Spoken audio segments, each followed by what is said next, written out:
Hello everyone, आई दीपक काला welcome you all on my YouTube channel.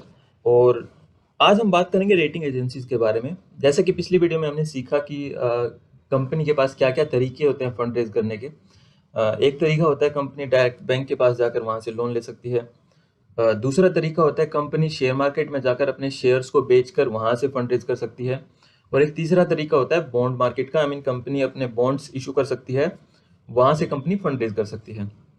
अब पिछली वीडियो में हमने बॉन्ड्स के बारे में बात की थी, बॉन्ड्स क्यों एग्जिस्ट करते हैं, बॉन्ड्स के अंदर इन्वेस्ट करने का इन्वेस्टर को क्या बेनिफिट होता है और बॉन्ड्स इशू करने का कंपनी को क्या बेनिफिट होता है। सो ये पिछली वीडियो का ही थोड़ा सा एक्सटेंशन है। इस वीडियो में हम बात करेंगे क्रेडिट रेटिंग एजेंसीज के बारे में। हम सीखेंगे कि ये बिजनेस कैसे काम करता है और ये why credit rating agencies exist. Okay, so let's get started. First of all, credit rating agencies ये काम क्या करती हैं। लेट्स सपोज एक कंपनी है XYZ और कंपनी को अपने ऑपरेशंस को एक्सपेंड करने के लिए फंड्स की ज़रूरत है। सो कंपनी के प्रमोटर्स सोचते हैं कि उनके पास ऑप्शन क्या है। फर्स्ट ऑफ ऑल, कंपनी के प्रमोटर्स के पास एक ऑप्शन है कि कंपनी डायरेक्ट बैंक के पास जाकर वहाँ से कंपनी डेट ले सकती है। अब प्रमोटर्स को ये थोड़ा सा रिस्की लगता है, बिकॉज जो भी वो वहाँ से डेट लेते हैं उसके ऊपर कंपनी को एक हाई अमाउंट ऑफ इंटरेस्ट पे करना पड़ता है। सो ओके, कंपनी के प्रमोटर्स डिसाइड करते हैं कि ये तरीका सही है, let's switch to second option. और सेकंड ऑप्शन कंपनी के पास है, कंपनी शेयर मार्केट में जाकर अपने शेयर्स को डाइल्यूट करके वहां से फंड रेज कर सकती है। अब इस तरीके में कंपनी को कोई इंटरेस्ट पे करने की जरूरत नहीं है, लेकिन यहाँ पर इशू आता है जो कंपनी के ओनर्स है वो इन अ सिंपलेस्ट वे वो अपनी ओनरशिप को ही बेच रहे होते हैं। सो उस इस सेकंड तरीके में कंपनी के जो ओनर्स हैं उनकी कंपनी के अंदर ओनरशिप कम हो रही होती है। सो कंपनी के ओनर्स उनको ये भी तरीका अगर पसंद नहीं आए तो कंपनी के ओनर्स के पास तीसरा तरीका है। सो नाउ XYZ कंपनी के पास तीसरा तरीका है बॉन्ड्स इशू करने का।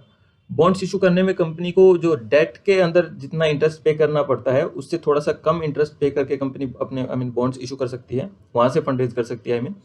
और कंपनी को अपनी ओनरशिप भी, जो ओनर्स है कंपनी के, उनको अपनी ओनरशिप कम करने की या फिर ओनरशिप बेचने की भी जरूरत नहीं होती बॉन्ड्स के थ्रू।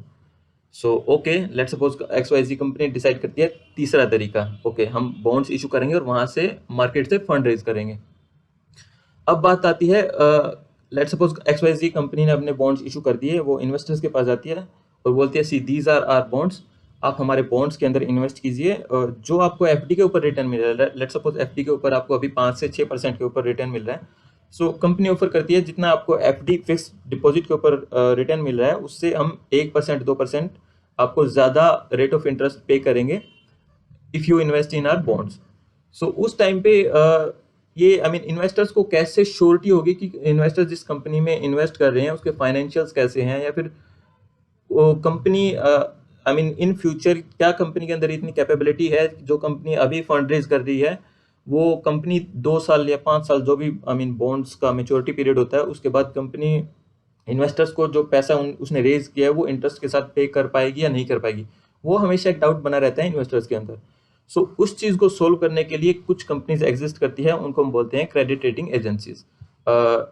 इनका काम होता है जो भी कंपनी फंड, ये एक न्यूट्रल पार्टी होती है फर्स्ट ऑफ ऑल, और जो भी कंपनी अपने फंड रेज बॉन्ड्स के थ्रू फंड रेज करना चाहती है वो फर्स्ट ऑफ ऑल आती है क्रेडिट रेटिंग एजेंसीज के पास और वो इनको बोलती है कि ओके हमें लेट्स सपोज XYZ कंपनी को 1000 करोड़ के बॉन्ड्स इशू करने हैं, उसे 1000 करोड़ की ज़रूरत है।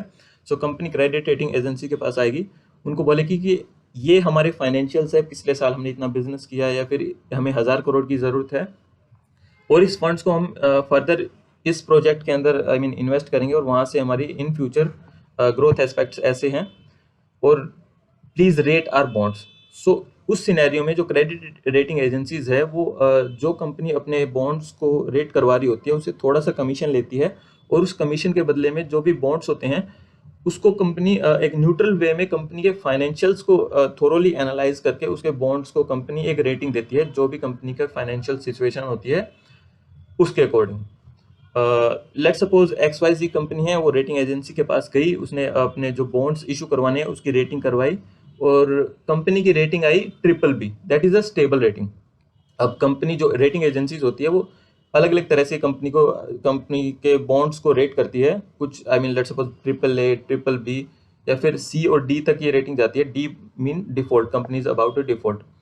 सो अगर कंपनी की रेटिंग जितनी ज़्यादा अच्छी होगी, लेट्स सपोज कंपनी की रेटिंग है ट्रिपल ए, उस सिनेरियो में कंपनी को आई मीन इन्वेस्टर्स के थ्रू, बॉन्ड के थ्रू फंड रेज करना इजी होता है, और कंपनी को कम रेट ऑफ इंटरेस्ट के अंदर भी कंपनी अपने बॉन्ड्स को इशू करके फंड रेज कर सकती है। बिकॉज उस सिनेरियो में इन्वेस्टर्स को भी पता होता है कि इस कंपनी के अंदर इन्वेस्ट करने में रिस्क काफ़ी कम है इस कंपनी के बॉन्ड्स को खरीदने में, क्योंकि उस कंपनी के पास ट्रिपल ए रेटिंग है।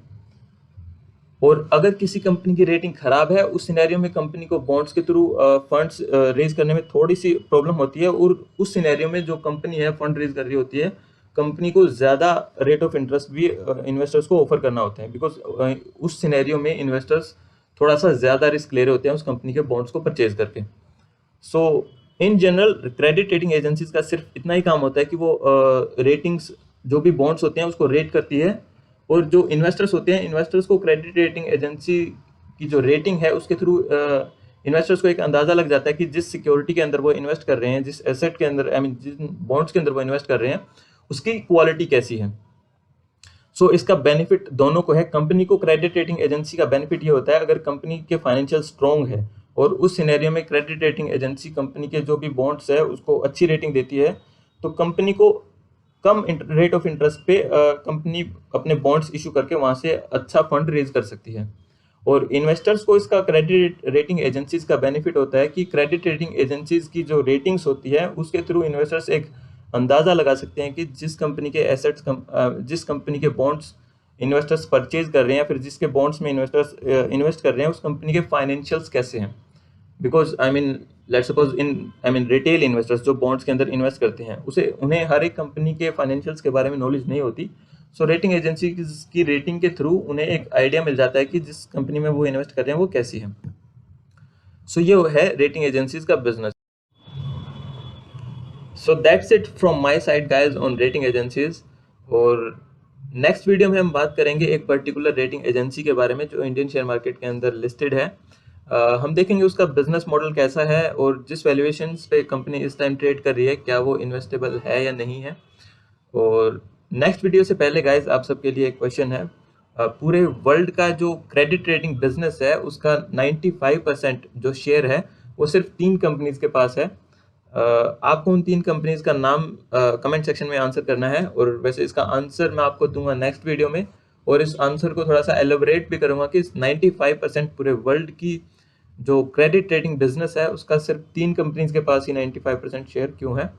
So till then keep learning, bye bye and stay happy. Thank you guys.